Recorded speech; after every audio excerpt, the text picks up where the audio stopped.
শুভ সকাল বন্ধুরা। আজকে সকাল সকাল বেরিয়ে পড়িয়েছি দেখো পুজো দিতে।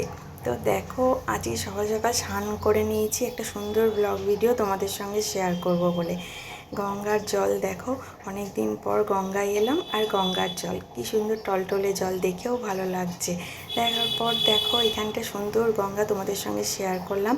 আর আকাশটা দেখো নীল রং, কি ভালোই না লাগছে। অনেকে হাত ধুচ্ছে, অনেকে জল ভরে নিয়ে যাচ্ছে, তো আমি একটু ভিডিও করার জন্য এসেছিলাম এখানে। তো এবার চলো গঙ্গার জল অনেকটাই তোমাদের সঙ্গে শেয়ার করলাম, কি সুন্দর টলটলে জল। আমি দূর থেকে ভিডিও করছি, আর এইদিকে শিব মন্দিরে যাব। তো সে জল নিয়ে শিব মন্দিরে গেলাম।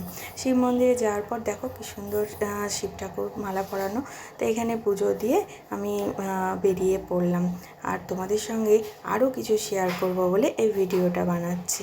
তো দেখো এখানে অনেক ঠাকুর আছে, যা তোমাদের সঙ্গে শেয়ার করলাম। আর এই দিকে গেটে তালা লাগানো, এখানেও ভেতরে ঠাকুর মশাই ছিল, একটু মাত্র এই মাত্রই বেরিয়ে গেলেন। আর এখানেও আরেকটা মন্দির আছে, এখানেও তোমাদের সঙ্গে শেয়ার করলাম। এইবার আমি এখান থেকে বেরিয়ে পড়ছি। বেরিয়ে পড়ার পর আস্তে আস্তে এসছি একটা মন্দিরে। এখানে মন্দিরে পুজো দিয়ে তারপর আমি বাড়ির দিকে রওনা দেবো। এখানে দেখো খুব সুন্দরভাবে পুজো হচ্ছে, মা কালীর পুজো। তো এখানেও আমি একটু দাঁড়িয়ে পুজো দিলাম। পুজো দেওয়ার পর চারিদিকটা একটু ভিডিও করলাম, ভিডিও করে বাড়ির দিকে রওনা দেব। তো ঠাকুরমশাই খুব ভালো ছিলেন, এখানে খুব সুন্দরভাবে আমার পুজোটা দিয়ে দিলেন।